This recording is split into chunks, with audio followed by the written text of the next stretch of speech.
আমাদের ধর্মের নাম ইসলাম। ধর্মের নাম কি? ইসলাম। পৃথিবীতে প্রায় কম বেশি ৪৫০০০-এর মতো ধর্ম আছে। একমাত্র শুধুমাত্র কেবলমাত্র মনোনীত জীবন ব্যবস্থা, তার নাম ইসলাম। সেই ইসলাম এর বিধিনিষেধ, এর নিয়ম কানুন, এর বিষয়াবলী এত সুন্দর, এত মনোমুগ্ধকর। আমি একটা সামান্য ঘটনা বলি। এই ঘটনার ভিতর থেকে আমরা অল্প সময়ের ভিতরে বুঝতে সক্ষম হব। ঘটনাটা এই জন্য বলবো, আজকে মুসলমান হওয়ার পরেও অনেকের কাছে ইসলাম ভালো লাগে না। সামনে যে সকল ভাইয়েরা দাঁড়িয়ে আছেন, হ্যালো, সামনে যে সকল ভাইয়েরা দাঁড়িয়ে আছেন, মেহেরবানি করে সবাই বসেন। নবী আলাইহিস সালাতু ওয়াস সালাম হিজরতের পরে মদিনা শরীফে আসার পরে এক ব্যক্তি, উনি গমের চাষ করত। গমের চাষ করার পরে প্রতি বৎসরের মতো এবছরও উনি গমের চাষ করছেন। গমের চাষ করার পরে জমিন থেকে যে পরিমাণ গম আসলো ঘরে, এতে করে হিসাব করে দেখা গেল মোটামুটি 10 মাস যাবে। বছর পুরা হতে আর কয় মাস বাকি? কয় মাস? 2 মাস। এবার তো ওই কৃষক মহা টেনশন, মহা চিন্তায়। 2 মাসের খোরাকের জন্য, 2 মাসের খাবারের জন্য 10 মাসের খাবার অলরেডি রিজার্ভ, কিন্তু বাকি 2 মাসের খাবার কোত্থেকে আসবে, কি হবে না হবে, এই নিয়ে মহা টেনশনে। বউ কয়, তুমি এত টেনশন করো না, এক কাজ করো, মদিনাতে মোহাম্মদ নামে মুসলমানের একজন নবী আছেন। সুবহানাল্লাহ কোন, সুবহানাল্লাহ আরো আসতে কোন। মদিনাতে মোহাম্মদ নামে মুসলমানের একজন নবী আছেন। আমি শুনেছি উনি মানুষদেরকে বড় সুন্দর মূল্যবান পরামর্শ এবং অ্যাডভাইস দেন। আপনি ওনাকে গিয়ে বলেন, অবশ্যই বাকি 2 মাসের খাবারের জন্য কোনো না কোনো পথ আপনি ওনার কাছে পেয়ে যাবেন। সুবহান। কয় জামু, কহ যান, বাস গেছে। ঘটনা সংক্ষেপ। যাওয়ার পরে ওই কৃষক আল্লাহ নবীর সঙ্গে সাক্ষাতের পর্বে বলতেছেন, ইয়া রাসূলুল্লাহ, ইয়া হাবিবাল্লাহ, আমার তো জমিন থেকে 10 মাসের খাবারের ব্যবস্থা অলরেডি আছে, বাকি 2 মাসের খাবারের ব্যবস্থা নাই, আমি কি করতে পারি? আল্লাহ নবী ফরমান, তোমার কাছে যেহেতু 10 মাসের রিজিক আছে, 2 মাসের নাই। কয় তুমি 2 বস্তা গম গরিব ঘরে বন্টন করে দিয়ে দাও। কয় বস্তা? 2 বস্তা। কারে দিতে কইছে? গরিব রে। আপনারা তো সুবহানাল্লাহ কইতাছেন, হাসতাছেন, কিন্তু ওই বেচারা কয় আমার 2 মাসের খাওন নাই। আয়া কইলাম 2 মাসের খাওন হয়তো বাও হইব। উনি আরো কি কয়, কি কয়? কয় 2 বস্তা দিয়া দাও। উনি রাগ হয়ে গেছে ভিতরে ভিতরে। আয়া বউরে কয়, ওই তুই আমারে কই পাঠাইছ? আমারে কই পাঠাইছ? কয় কে কি হইছে? কয় ওনার কাছে গেলে না বেলে 2 মাসের খাবারের ভাও হইব।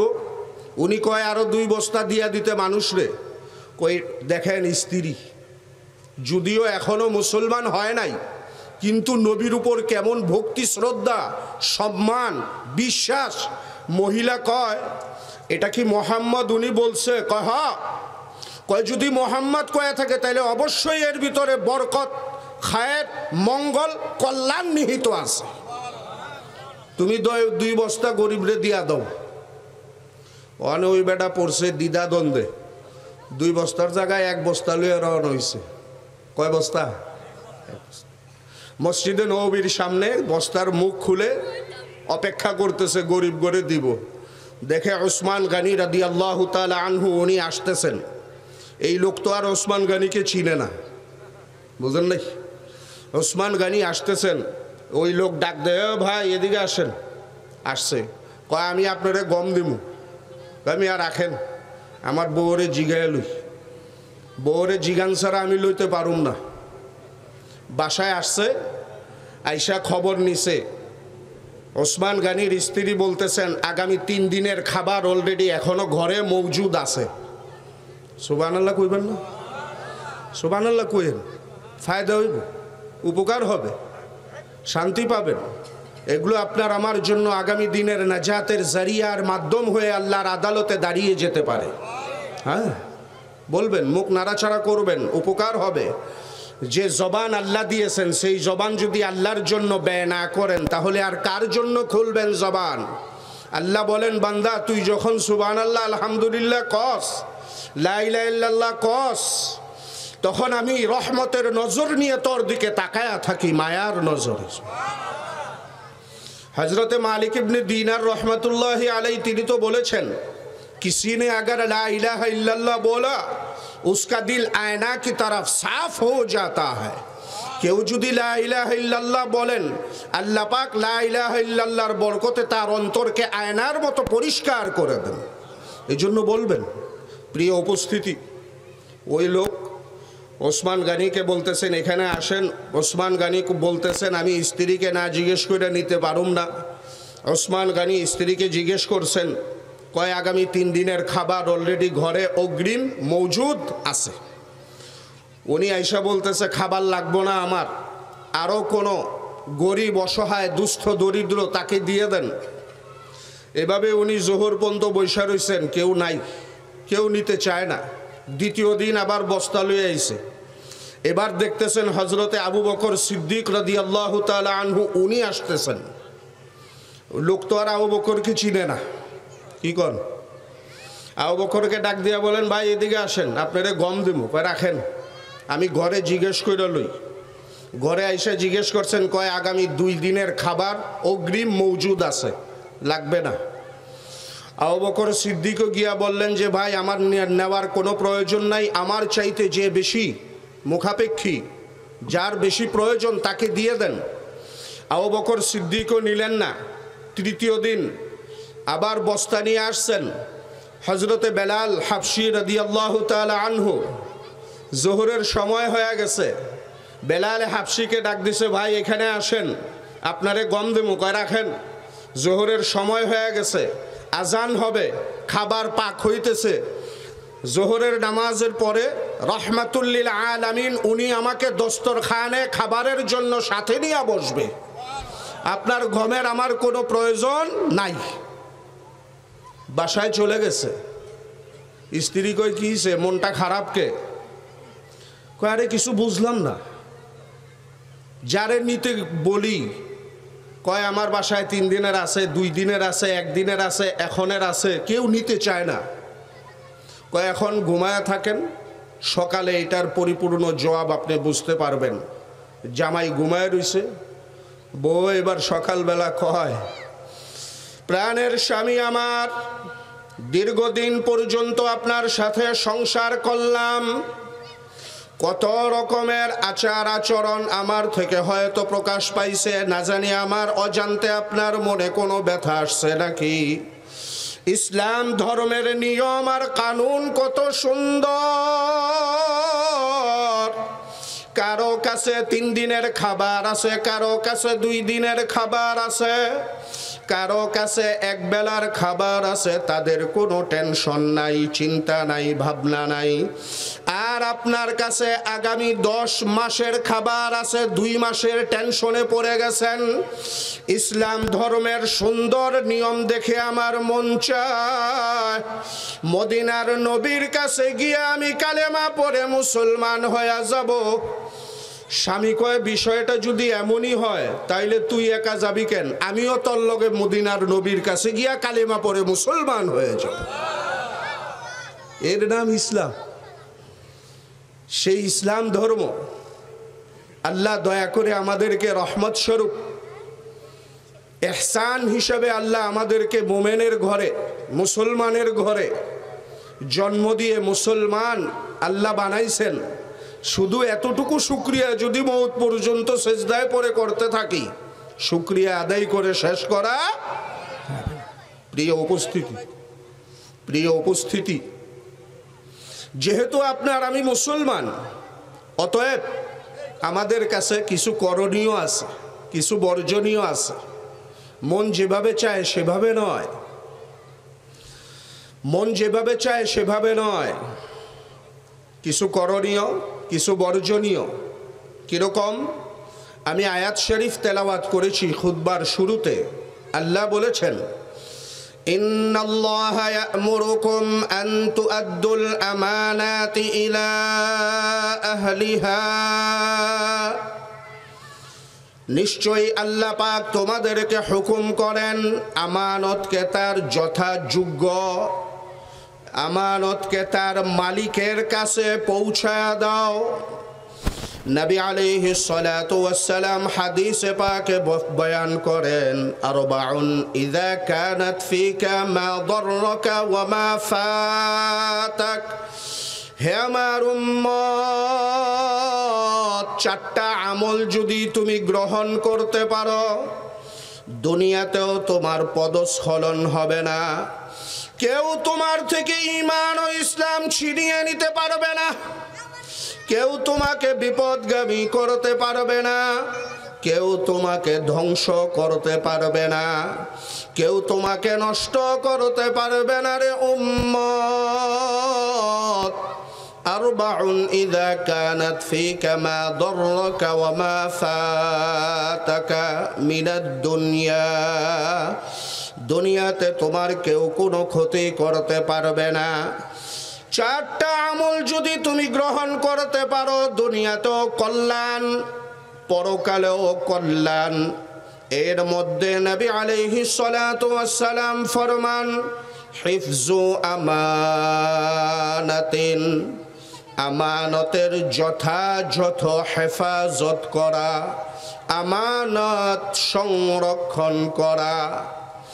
দুনিয়ার মানুষ আজকে গাড়ি বাড়ি, টাকা পয়সা, ব্যাংক ব্যালেন্স, পদ পদবী, মর্যাদা, উন্নতিকে অনেক রকমের উন্নতি মনে করে।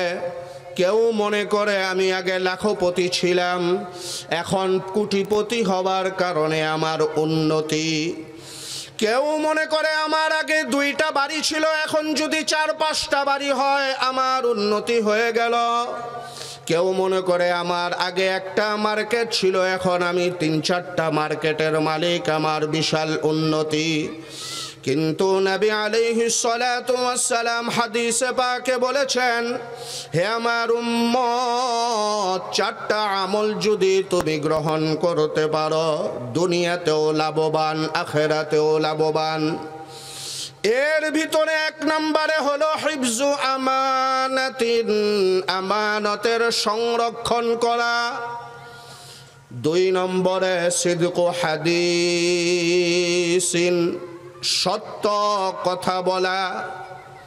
3 নম্বরে ইফাতুন ফি তু'মাতিন, হালাল খাবার গ্রহণ করা। 4 নম্বরে হুসনু খলিকাতিন, চরিত্র সুন্দর করা। চরিত্র সুন্দর করা। কলম যত দামিই হোক, ভিতরে যদি কালি না থাকে, মূল্য কথা কন নাকি না? রাগ হইছেন?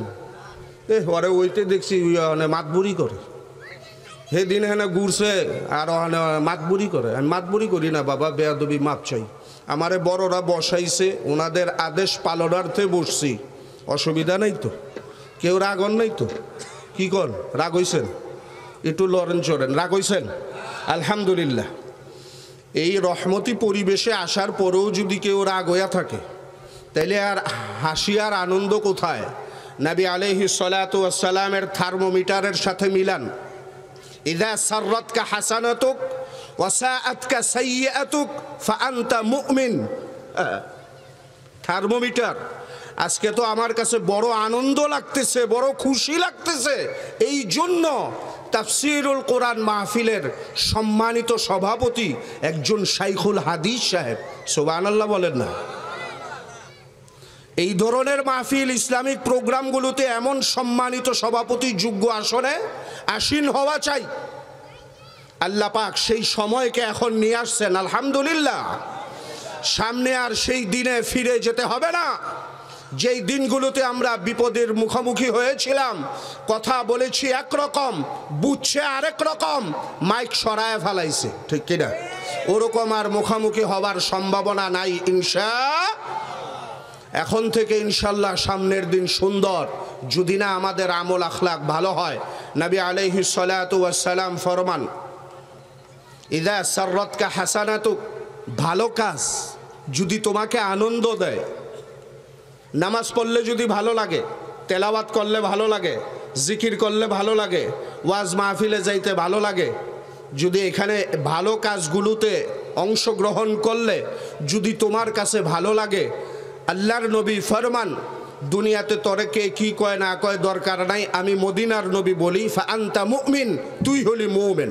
সুবহানাল্লাহ।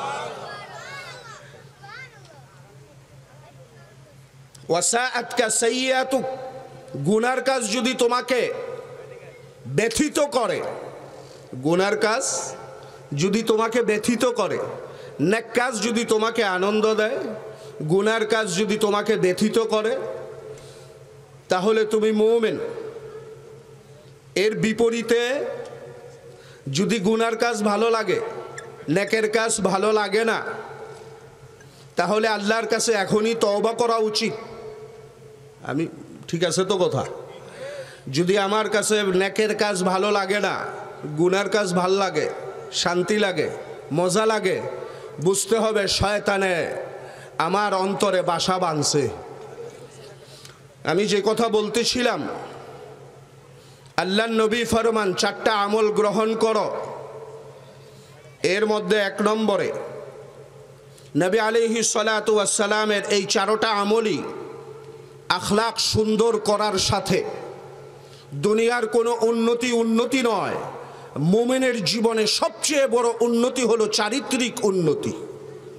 মানুষের চরিত্র যদি ভালো হয়ে যায়, সব ভালো হবে। এই ব্যক্তি নিরাপদ। কোটি টাকা, লক্ষ টাকার কলমও যদি হয়, ভিতরে যদি কালি না থাকে, ওই কলম যেমন মূল্যহীন, অনুরূপভাবে একটা মানুষ যতই ভালো হোক, চরিত্র যদি ভালো না থাকে, ওই মানুষটা শুধু নিজের জন্য বিপজ্জনক নয়, নিজের ফ্যামিলির জন্য বিপজ্জনক, এলাকার জন্য বিপজ্জনক, সমাজ আর রাষ্ট্র সবার জন্য এই লোকটা বিপজ্জনক। চরিত্র ভালো করা চাই। নবী আলাইহিস সালাতু ওয়াস সালাম ফরমান, বুইস্তু মুআল্লিমান লিউতাম্মিমা মাকারিমাল আখলাকি, হে আমার উম্মতেরা, আমি পৃথিবীতে এসেছি উত্তম আখলাকের পরিপূর্ণ রূপ দেওয়ার জন্য। আমি দুনিয়ার জমিনে আদর্শ শিক্ষক হয়ে পৃথিবীর বুকে আবির্ভূত হয়েছি। সবাই বলি সুবহানাল্লাহ। মহানবী, শেষ নবী, শ্রেষ্ঠ নবী জনাবে মুহাম্মদুর রাসূলুল্লাহ সাল্লাল্লাহু আলাইহি ওয়াসাল্লাম এমনই সুন্দর চরিত্র উম্মতের সামনে উপহার দিয়েছেন।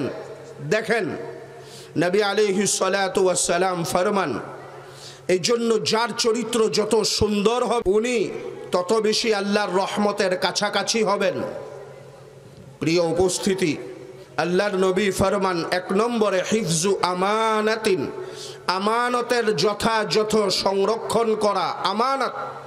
আমানত শুধু টাকা পয়সা নয়, আমানত কথাবার্তাও হতে পারে।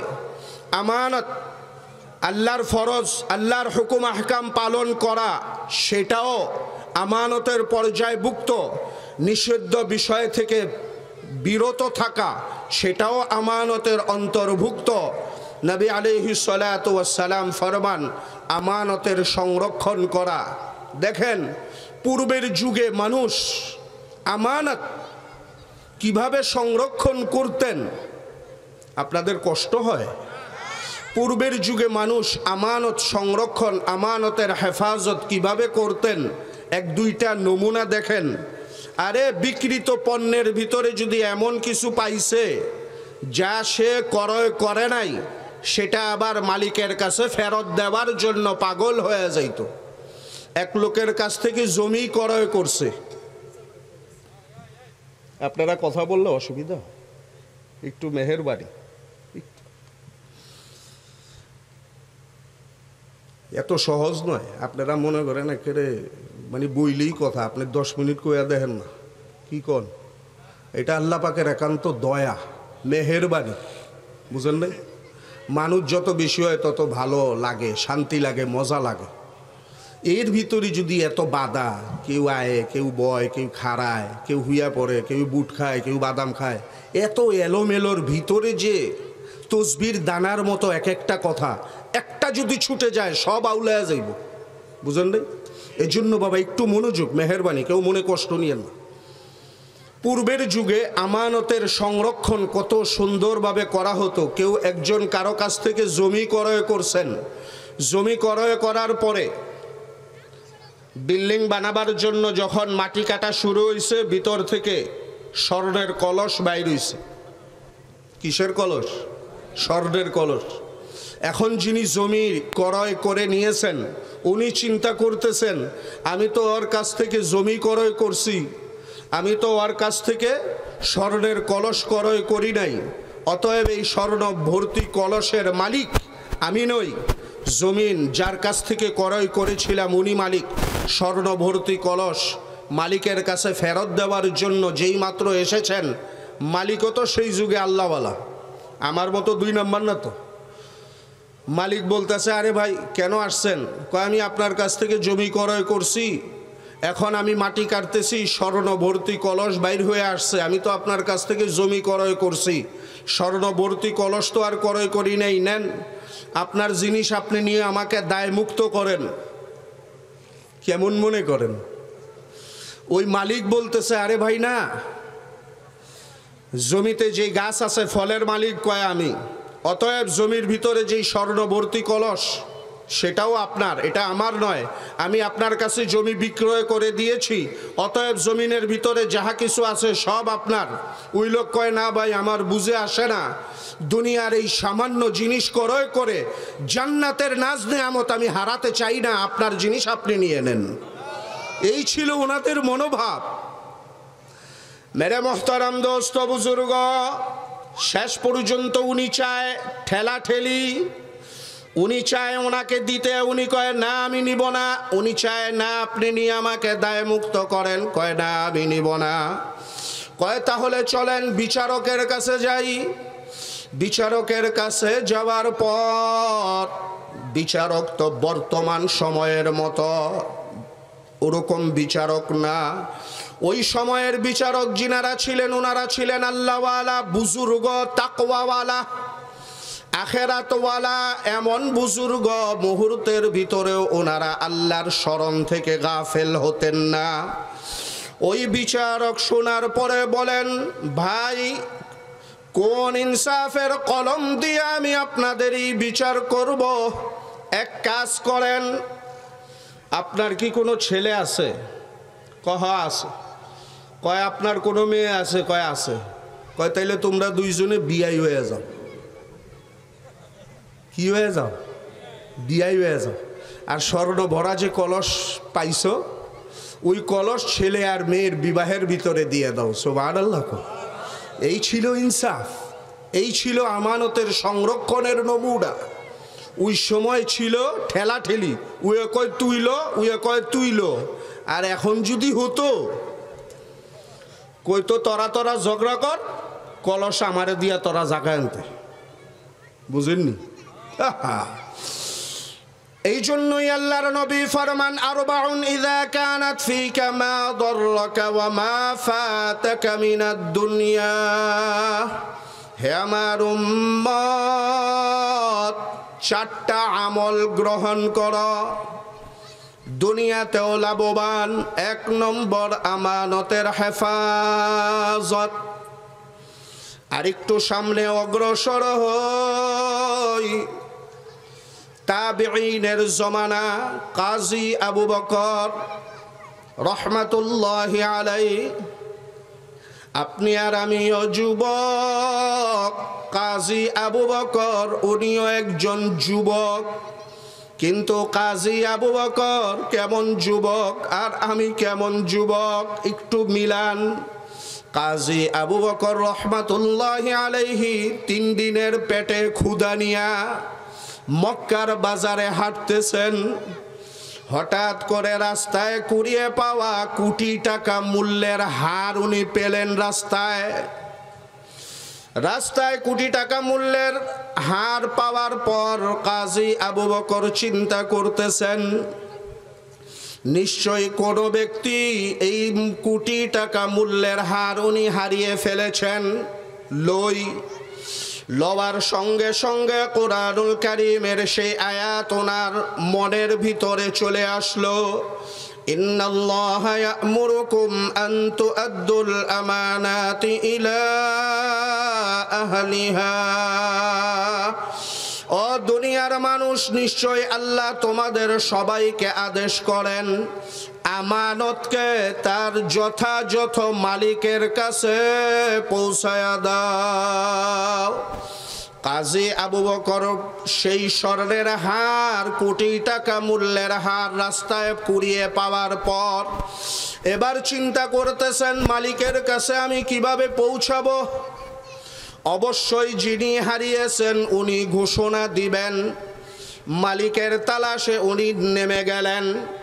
তাকায়া দেখতেছেন একজন মুরব্বী বয়োজ্যেষ্ঠ ব্যক্তি এক পাহাড়ে দাঁড়ায়া বলতেছেন, ও মক্কা শরীফের যুবকেরা, এই রাস্তায় চলার পথে আমার কোটি টাকা মূল্যের হার হারিয়ে গেল। যদি তোমাদের কেউ পেয়ে থাকো আমাকে আমার হার ফেরত দিয়ে দাও। আর এই লাল থলির ভিতরে 500 টাকা আমি যে আমাকে ফেরত দিবে আমি তাকে গিফট হিসাবে 500 টাকা দিয়ে দিব। কাজী আবু বকর পিছন থেকে বৃদ্ধ লোকটাকে ধরলেন। বৃদ্ধ লোকের বুঝতে আর বাকি নাই, উনি আমার সেই হারিয়ে যাওয়া হার পেয়েছেন। কাজী আবু বকর সেই বৃদ্ধকে নিয়ে আসলেন বাসায়, কয় মালের বর্ণনা দেন। মুরব্বী বলতেছেন, এত ইঞ্চি বাই এত ইঞ্চি, এই গোল্ড, এই হীরা, এইভাবে আছে। বর্ণনা যেহেতু মালের সঙ্গে পুরোপুরিভাবে মিলে গেল, কাজী আবু বকর সেই হারি প্রাপ্ত কোটি টাকা মূল্যের হার মুরব্বীর হাতে উঠাইয়া দিছেন। মুরব্বীর হাতে উঠাইয়া দেওয়ার পর কথা মতো 500 টাকা ওনাকে গিফট স্বরূপ যখন দেওয়ার জন্য সামনে থলিটা রাখলেন, কাজী আবু বকর উনি চিন্তা করতেছেন, এই মাত্র আমানত সংরক্ষণের একটা নেক আমল করলাম, আর দুনিয়ার জমিনে যদি আমি এই নেক আমলের বদলা আর প্রতিদান আমি গ্রহণ করি মালিকের কাছ থেকে, তাহলে কিয়ামতের ময়দানে আরশের মালিক থেকে আর এই নেক আমলের বদলা পাবো না। অতএব আমার দুনিয়ার মালিক থেকে নেক আমলের বদলা নেওয়ার কোনো প্রয়োজন নাই, লাগবে না এই 500 টাকা। আপনি এই 500 টাকাও নিয়ে যান, কোটি টাকা মূল্যের হারও নিয়ে যান। কাল কিয়ামতের ময়দানে মাহশারে আমানত হেফাজতের আমলের পুরস্কার আমি আরশের মালিক আল্লাহ থেকে গ্রহণ করব। এই ছিল ওনাদের মনোভাব। আহারে, মুরব্বীকে যখন 500 টাকাও ফিরায়া দিল, কোটি টাকা মূল্যের হারও ফিরায়া দিল, মুরব্বী 1 কদম 2 কদম সামনে যায়। বারবার যুবক কাজী আবু বকরের দিকে তাকায়। কেমন জান্নাতি যুবক, যার চরিত্র এত সুন্দর, 3 দিনের না খাওয়া ক্ষুধার্ত, তারপরেও আমানতের ভিতরে সামান্য পরিমাণ কোনো হেরফের করে না। আমি খুশি হয়ে 500 টাকা তাকে গিফট স্বরূপ দিতে চাইলাম, তাও সে নিবে না। আরশের মালিক আল্লাহর থেকে নাকি সে গ্রহণ করবে। কি তার মনোভাব! কেমন সুন্দর যুবক, হালাল তাও নেন না। বর্তমান সময়ে বর্তমান সমাজে এমন যুবকের অভাব নাই, রাত্রিবেলা মানুষের বাসায় বাড়িতে অন্যায়ভাবে হস্তক্ষেপ করে, চুরি করে, মানুষের গাছের ডাব পর্যন্ত চুরি করে, মানুষের গাছের ফল ফলাদি চুরি করে। কিছু যুবক আছে না নাই? আছে। আজীব অবস্থা। তুমি যেই ফল মানুষের বাড়ি থেকে নিয়ে চুরি করে খাইলা, আসলে তুমি ডাব খাও নাই, জাহান্নামের আগুন খাইছ। কাজী আবু বকর আদর্শবান একজন যুবক, নবীর শিক্ষায় শিক্ষিত, যার কারণে উনি যদি নিজেকে সবর আর ধৈর্যের মাধ্যমে বেঁধে ফেলতে পারেন, ও যুবক তুমি কেন পারবে না? মেরে মোহতারাম দোস্ত বুজুর্গ, বেশ কয়েক বছর পরে এই কাজী আবু বকর সাহেব সহ সমুদ্র ভ্রমণে, এলাকার সবাই মিলে তারা সমুদ্র ভ্রমণে যাবে। কষ্ট হয়, আর একটু সামনে অগ্রসর হব ইনশাআল্লাহ, মাশাআল্লাহ। কাজী আবু বকর রহমাতুল্লাহি আলাইহি এলাকার লোকজন সহ সবাইকে নিয়ে যখন নৌকা ট্যুরে গেলেন সমুদ্র ভ্রমণে, আল্লাহর কি মহিমা! উনি যেই জাহাজের ভিতরে ছিলেন, জাহাজটা সমুদ্রের তুফানের কবলে পড়ে গেল। তুফানের কবলে পড়ার কারণে যা হওয়ার তাই হলো, মিসমার হয়ে গেল, ডুবে গেল, সবাই মারা গেল। কিন্তু আল্লাহর মহিমা, এই কাজী আবু বকর রহমাতুল্লাহি আলাইহিকে আল্লাহ বাঁচায়া রাখলেন। আল্লাহ পাক হুকুম করলে মৃত্যু থেকেও বাঁচাতে পারেন, আল্লাহ হুকুম না করলে বাঁচা থেকেও মৃত্যুবরণ করে যেতে পারে। হায়াত থাকলে সমুদ্র থেকেও আসিয়া যায়, হায়াত না থাকলে হাঁটু পানিতে পড়িয়াও মারা যায়। হায়াত থাকলে 10 তলা থেকে পড়ার পরেও মরে না, হায়াত না থাকলে 1 তলা 2 তলা থেকে পরেও মানুষ মারা যায়। ও আমার বাবারা, বন্ধুরা, সেই কাজী আবু বকর সাহেব রহমাতুল্লাহি আলাইহি, উনি আল্লাহু আকবার ঢেউয়ের বাড়িতে বাড়িতে বাড়িতে বাড়িতে তীরে এসে পৌঁছলেন বেহুশ অবস্থায়। চোখ খুলে দেখলেন ইয়ামানের দ্বীপে এসে পৌঁছেছেন। সাথে একটা মসজিদ দেখা যায়, পুরো শরীর আল্লাহু আকবার বালিতে আক্রান্ত, বালি আর বালি। মসজিদে গেলেন, ওযু করলেন, 2 রাকাত শুকরানা নামাজ আদায় করলেন। 2 রাকাত শুকরানা নামাজ আদায় করিয়া আরশের মালিক আল্লাহর কাছে দুহাত তুলে ফরিয়াদ করতেছেন, আরশের মালিক,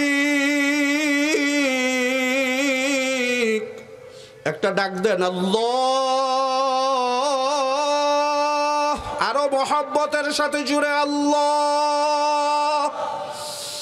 আল্লাহ আমার রব, এই রবি আমার সব। কাজী আবু বকর বলতেছেন, আরশের মালিক আল্লাহ, সমুদ্র ভ্রমণে এলাকার সবাইকে নিয়ে বের হয়েছিলাম, সবাই তো মারা গেল, আমিও তো মৃত্যুবরণ করতে পারতাম, কিন্তু আমাকে খাস দয়ায় তুমি বাঁচিয়েছ। এইভাবে মুনাজাত করার পরে উনি যেহেতু কোরআনুল কারীম তেলাওয়াত করতে জানতেন, কোরআনের হাফেজ ছিলেন, আল্লাহর দরবারে নেয়ামতের কৃতজ্ঞতা স্বরূপ কোরআনুল কারীমের তেলাওয়াত শুরু করে দিয়েছেন। ওনার আওয়াজ ছিল এত সুমধুর, এত সুন্দর, এত ঝংকার, ওনার আওয়াজ ছিল এত সুন্দর। সুন্দর তেলাওয়াত যখন হইতেছিল, এলাকার আশপাশের মানুষজন ওনার তেলাওয়াত শোনার জন্য সমবেত হলো। সমবেত হওয়ার পরে দীর্ঘ সময় তেলাওয়াত সমাপ্ত করার পরে লোকেরা বলে, ভাই মুসাফির, আপনি কোন জায়গা থেকে এসেছেন? উনি বর্ণনা দিলেন, এইভাবে আসছি। আমি সমুদ্রে এসেছিলাম, সবাই মারা গেছে, তারপরে আমি এখানে আসলাম। লোকেরা বলতেছেন, আসলে আপনি আসেন নাই, আল্লাহ আপনাকে আমাদের কাছে পাঠায়া দিছেন। আপনি যেহেতু এত সুন্দর করে তেলাওয়াতে সক্ষম, এত সুন্দর করে কোরআনুল কারীম তেলাওয়াত করতে পারেন, দীর্ঘদিন পর্যন্ত অত্র মসজিদে একজন ইমাম সাহেব ছিলেন, কিছুদিন আগে উনি মারা গেছেন। দীর্ঘকাল পর্যন্ত ইমাম সাহেব নাই, আপনি আমাদের মসজিদের ইমাম সাহেব হয়ে যান। আমরা সেই ইমাম সাহেবের কাছে কোরআনুল কারীম শিক্ষা অর্জন করতাম। আপনার কাছে দ্বীপের সবাই আমরা কোরআনুল কারীম শিক্ষা অর্জন করব। আপনি আমাদের শিক্ষক হয়ে যান, ইমাম হিসাবে রয়ে যান। কাজী আবু বকর রহমাতুল্লাহি আলাইহি রয়ে গেলেন, নামাজ পড়াইতেছেন, দ্বীপের সবাইকে কোরআনুল কারীম শিক্ষা দিতেছেন। এর কিছুদিন যাবার পরে লোকেরা বলতেছে, ভাই যেহেতু আপনি আমাদের মাঝেই থাকবেন, যেহেতু আপনাকে আমাদের মাঝে থাকতে হবে, কাজেই বিবাহ করে ফেলেন।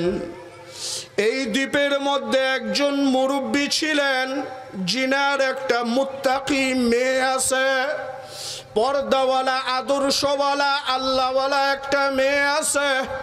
মুরব্বী আজকে আমাদের মাঝে বেঁচে নাই, ওনার মেয়েটা বড় আল্লাহওয়ালা, দিনদার, পরহেজগার। আপনি যদি রাজি থাকেন, সেই মুরব্বীর মেয়ের সঙ্গে আপনার বিবাহের ব্যবস্থা করি। কাজী আবু বকর রহমাতুল্লাহি আলাইহি বললেন, ঠিক আছে, আমি রাজি। লোকেরা গিয়ে মেয়েকে বলতেছে, মা আজকে তোমার বাবা দুনিয়ায় বেঁচে থাকলে কত খুশি হতেন। ও মা, এই দ্বীপের মধ্যে একজন আল্লাহর ওলি সমুদ্রে ভেসে এসেছেন, উনি আজকে আমাদের মাঝে ইমাম আর শিক্ষক, কোরআনুল কারীমের শিক্ষক। ও মা, আমরা নিয়ত করেছি সেই লোকের সঙ্গে, সেই আল্লাহর ওলির সঙ্গে তোমার বিবাহের ব্যবস্থা করব, তোমাকে বিয়ে দিব। লোকটা বড় আল্লাহওয়ালা, কোনো লোভ নাই। মেয়ে বলে দিল, ঠিক আছে, আমি রাজি।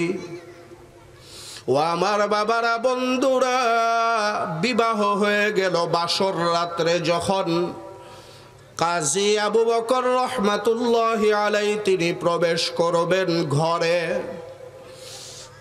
ঘরে প্রবেশ করার পর অপলক নেত্রে এক দৃষ্টিতে ওই স্ত্রীর গলার দিকে, ওই হাতটার দিকে তাকায়া রইছে। মেয়ে মনে করতেছে, এলাকার লোকেরা বলল কোনো লোভ নাই, কই সে তো আমার কোটি টাকা হীরার হারের দিকে তাকায়া রইছে, না জানি কত লোভী। দীর্ঘ সময় তাকায়া থাকার পর কাজী আবু বকর বলতেছেন, আপনি মনে কিছু নিবেন না, মনে হয় এই হারটা আমার চিনা চিনা লাগে। মনে হয় এই সেই হার, যেই হার আমি মক্কার রাস্তায় 3 দিনের ক্ষুধারত অবস্থায় কুড়িয়ে পেয়েছিলাম। এটা বোধহয় সেই হার। আল্লাহু আকবার বলবেন না? মনে হয় আমার সেই হার এইটা। মেয়ে এতক্ষণ ছিল বসা, লাফ দিয়া দাঁড়ায়া গেছে। মেয়ে বলতেছে, তাহলে কি আপনি সেই কাজী আবু বকর? আপনার কথা আমার বৃদ্ধ বাবার জবানে কতবার আমি শুনেছি। বাবা মৃত্যুর আগ মুহূর্তে পর্যন্ত আপনার কথা বলে চোখের পানি ফেলেছেন, কেঁদেছেন। বাবা বলেছেন, ওরে মা, মক্কার রাস্তায় সেই কাজী আবু বকর এমন আদর্শবান একজন যুবক, জান্নাতি যুবক, কোটি টাকা মূল্যের হার পাওয়ার পরেও ফিরাইয়া দিল। 500 টাকা আমি তাকে গিফট করতে চাইলাম, সে তাও নেয় নাই। কেমন আদর্শ, কেমন সুন্দর যুবক! তাহলে আপনি কি সেই কাজী আবু বকর? আমার বাবা আপনার কথা বারবার বলেছেন আমাকে, আর কেঁদেছেন। ওরে মা, আমি তো এখন মৃত্যুবরণ করতেছি। এমন একজন আদর্শ যুবকের কাছে যদি আমি তোমাকে পাত্রস্থ করে দিয়া যাইতে পারতাম, আমি মৃত্যুবরণ করার পরেও শান্তি পাইতাম। বিবি সেই হার খুলে কাজী আবু বকরের হাতে দিয়ে বলে, আজ থেকে এই হারের মালিক আমি আপনাকে বানায়া দিলাম। মেরে মুহতারাম দোস্ত বুজুর্গ, আমানতের হেফাজত, সেটার মহা পুরস্কার তো মহান আল্লাহ কিয়ামতের ময়দানে দিবেন স্বতন্ত্র। বাকি দুনিয়ার জমিনেও আল্লাহ আমানতের হেফাজতের পুরস্কার দিয়া দেন। 2 নম্বরে আল্লাহর নবী ফরমান, সিদকু হাদিসিন, সত্য কথা বলা। আগের জমানায় পরাজয় সুনিশ্চিত, জানার পরেও মিথ্যা কথা বলতেন না। পরাজয় হয়ে যাব তারপরেও সত্যই বলতেন, মিথ্যার আশ্রয় নিতেন না। মেরে মুহতারাম দোস্ত, আল্লামা ইয়াহইয়া কান্দলবি সাহেব রহমাতুল্লাহি আলাইহি, শাইখুল হাদিস আল্লামা জাকারিয়া সাহেব রহমাতুল্লাহি আলাইহির বাবা কান্দালায় ওনারা অবস্থান করতেন। শাইখুল হাদিস আল্লামা জাকারিয়া সাহেব রহমাতুল্লাহি আলাইহির বাবা আল্লামা ইয়াহইয়া সাহেব রহমাতুল্লাহি আলাইহি পরাজয় সুনিশ্চিত জানার পরেও মিথ্যা কথা বলতেন না। কান্দালার এক জায়গায় একটা জমি নিয়ে মারামারি হিন্দুদের ভিতরে আর মুসলমানের ভিতরে। মুসলমান কয় এই জায়গার মালিক আমরা মন্দির বানাবো, মুসলমান কয় না এই জায়গার মালিক আমরা মসজিদ বানাবো। বুঝতেছেন? এই নিয়ে মারামারি। কিছুদিন মুসলমানের সাইনবোর্ড থাকে, আবার মুসলমান ওর সাইনবোর্ড ফালাইয়া দিয়া হিন্দুদের সাইনবোর্ড, এইভাবে চলছে। এক পর্যায়ে ওনারা বলতেছেন, এইভাবে আর কতকাল মারামারি করবা, চলো আমরা বিচারকের কাছে যাই, বিচারক যা রায় দিবে আমরা সেটা মাথা পেতে নিব, ঝগড়াঝাটি করব না, নিরসন হয়ে যাবে। বিচারক জমির মালিক যাকে দিয়ে দিবে সে সেটাকে ব্যবহার করবে। হিন্দুদেরকে দিলে মন্দির হবে, মুসলমানকে দিলে মসজিদ। ওই বিচারক যদিও হিন্দু কিন্তু আমানতদারি ছিল। মোহতারাম দোস্ত, বিচারকের কাছে যখন গেল, বিচারক কয় নথিপত্র ছাড়া, ডকুমেন্ট ছাড়া আমি কি বিচার করুম? এক কাজ করো, এলাকার ভিতরে যে বয়োজ্যেষ্ঠ সবচেয়ে মুরব্বী ওনাকে নিয়ে আসো, ওনার বক্তব্যের উপর ভিত্তি করে আজকে জমি ভাগ করা হবে। উনি যদি কয় মালিক হিন্দু, হিন্দুরে দিয়া দিমু। উনি যদি কয় মালিক মুসলমান, মুসলমানরে দিয়া দিমু। বয়োজ্যেষ্ঠ তালাশ করে পাওয়া গেল আল্লামা ইয়াহইয়া সাহেব রহমাতুল্লাহি আলাইহি। উনি সুবহানাল্লাহ। মুসলমানরা তো বড় খুশি, বুঝলেন না? মুসলমানরা কি খুশি, আমাকে দলের লোক পাওয়া গেছে। কিন্তু এই দলের লোক তো আর সেই দলের লোক না। উনি তো এমনই এক লোক, পাহাড় জায়গার থেকে সরে যেতে পারে, কিন্তু উনি হক থেকে সামান্য পরিমাণও সরে যাবার লোক না। আল্লামা ইয়াহইয়া সাহেব গেলেন, কাঠগড়ায় দাঁড়াইছেন। বিচারক কয়, হুজুর আপনি বলেন এই জায়গার মালিক কে? মুসলমানরাও আছে, হিন্দুরাও কি আছে। আল্লামা ইয়াহিয়া সাহেব রহমাতুল্লাহি আলাইহি তিনি বলতেছেন, মাননীয় বিচারক, আমার জানা মতে এই জায়গার মালিক হিন্দু। এই জায়গার মালিক কে? হিন্দুরা মহা খুশি। মুসলমানরা গালি দিতে দিতে বুঝেন নাই, জজের এরিয়া ত্যাগ করছে। ত্যাগ করার পরে বাস আল্লামা ইয়াহিয়া সাহেব রহমাতুল্লাহি আলাইহি ঘরে আসছেন লজ্জায়, যেহেতু উনি সত্য কথা বলেছেন। সুবহানাল্লাহ বলেন। মানুষজন গালাগালি, মুসলমানরা, উনি আর লজ্জায় ঘর থেকে বের হন না। আল্লামা ইয়াহিয়া সাহেব রহমাতুল্লাহি আলাইহি ঘরের ভিতরে আছেন। এশার নামাজ আদায় করার পরে উনি শোয়ার পরে রাত্র 2:30-3টা কম বেশি উনি তাহাজ্জুদ নামাজের জন্য উঠেছেন। সুবহান। আগের জমানার আল্লাহওয়ালা বীর বুজুর্গ, ওনাদের তাহাজ্জুদ নামাজের আদত ছিল। মেরে মোহতারাম দোস্ত, তাহাজ্জুদ নামাজ ইহা সমস্ত আউলিয়া পীর বুজুর্গ আল্লাহওয়ালা ওনাদের অন্যতম পবিত্র অভ্যাস। ना अत्तार हो, रूमी हो, गजाली, कुछ हाथ नहीं आता बेआ है सहरगाही। फरीदुद्दीन अत्तार, जलालुद्दीन रूमी। मेरे मोहतरम दोस्तों, कोनो बड़ो आउलिया, कोनो बड़ो बुजुर्ग होते पारेन नाई शेष रात्रेर ताहाज्जुदेर सिजदा छाड़ा। तहज्जुद पढ़ते थकें, कुछ पाया और न पाया आरश के मालिक अल्लाह को मिल जाएगा। किछु पान बा ना पान आरशेर मालिक अल्लाह के पेये जाबेन तहज्जुदेर नामाजेर सेजदार माध्यमे। तो आल्लामा याहिया साहब घटना मने आछे तो ना हाराय फेलाइछेन? आल्लामा याहिया साहब जखन तहज्जुद नामाजेर जन्य उठছেন, तहज्जुद नामाजेर समय उठार परे उनी शुनते पेलेन बाहिरे दुआरे उठाने, चिनेन तो उठान दुआर, जिनी जेभाबे बुझेन आमार बुझानो दरकार। उठाने असंख्य मानुषेर चलाचलेर आवाज। आल्लामा याहिया साहेब रहमातुल्लाहि आलाइहि तिनि मने मने चिंता करतेছেন, हिंदुदेरके तो हिंदुदेर जमी देওয়া হলো আমার বক্তব্যের উপর ভিত্তি করে, তাহলে আবার তারা কেন আমার বাড়িতে আসলো? মনে হয় মুসলমানরা আমার বাড়িতে আসছে হামলা করার জন্য। দরজা খুলেছেন, দরজা খোলার পরে তাকায়া দেখলেন শত শত শত শত হিন্দুরা আল্লাহু আকবার উঠানে দুয়ারে দাঁড়ায় আছে। আল্লামা ইয়াহিয়া সাহেব রহমাতুল্লাহি আলাইহি তিনি বলেন, ও কেন আসছেন আপনারা?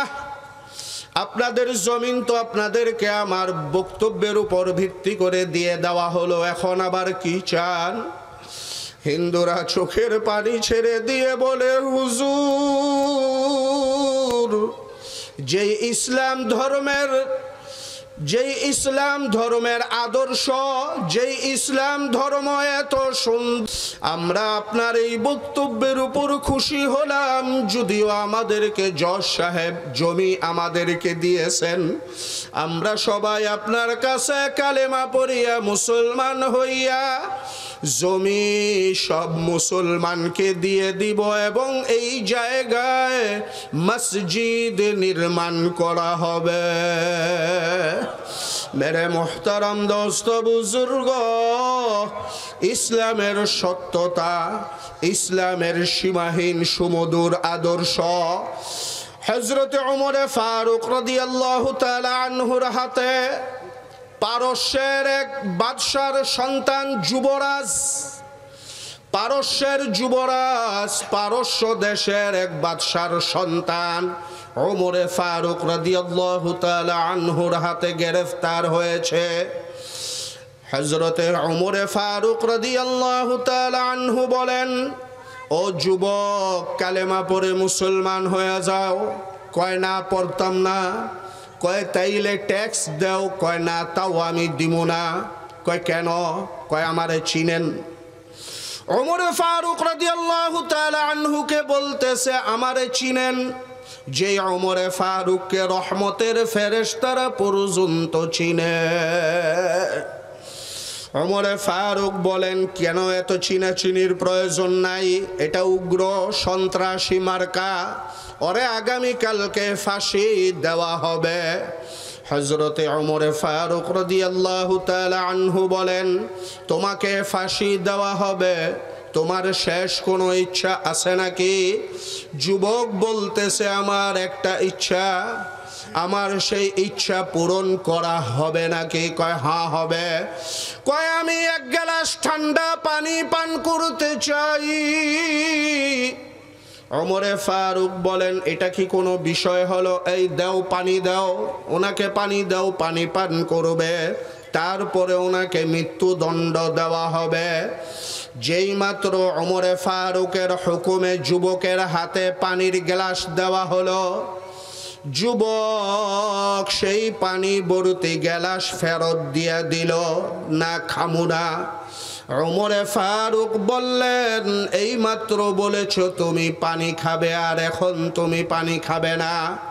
কয় আমার বড় ভয় হয়, না জানি আমি পানি খাওয়া কমপ্লিট করতে না পারি, আমি হয়তো 50% পানি খাবো, তারপরে বোধহয় আমাকে মেরে ফেলা হবে। কয় না, এমন করা হবে না, তুমি পূর্ণ গ্লাস পানি পান করার পরে তারপরে তোমাকে হত্যা করা হবে, এর আগে নয়।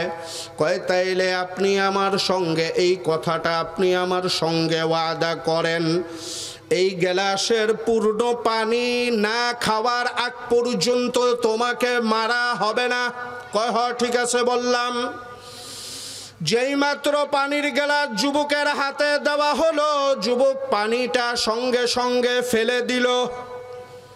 ওমরে ফারুক রাদিয়াল্লাহু তাআলা আনহু বললেন, এ তুমি কি করলা? কয় আপনি না বলছেন পানি খাওয়া আগ পর্যন্ত আমাকে মারবেন না, তাহলে আপনি আমার এই পানি উঠাইয়া দেন গ্লাসে, তারপরে আমি পান করব, তারপরে আমাকে মাইরেন। কয় ওরে ছাইরা দে, ওরে কি কর, ওরে ছাইরা দে। যুবক এই মাত্র বাহিরে গেল, বাহিরে যাওয়ার পরে আবার ভিতরে আসিয়া জোরে জোরে আশহাদু আল্লাহ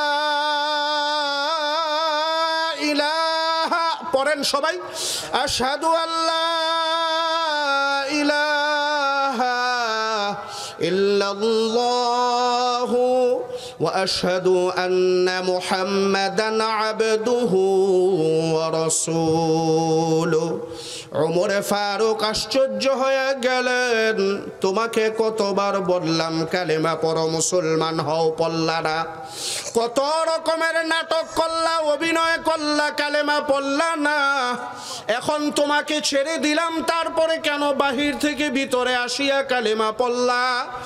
যুবক এইবার বলে, হুজুর এতক্ষণ দেখেছিলাম তরবারির ধার, আপনার সাহস, আপনার তরবারির ধার দেখেছিলাম, যার কারণে আমি কালেমা পড়ি নাই, আর এখন দ্বিতীয়বার আমি আপনার চরিত্রের ধার দেখে কালেমা পড়তে বাধ্য হয়েছি। সুবহানাল্লাহ।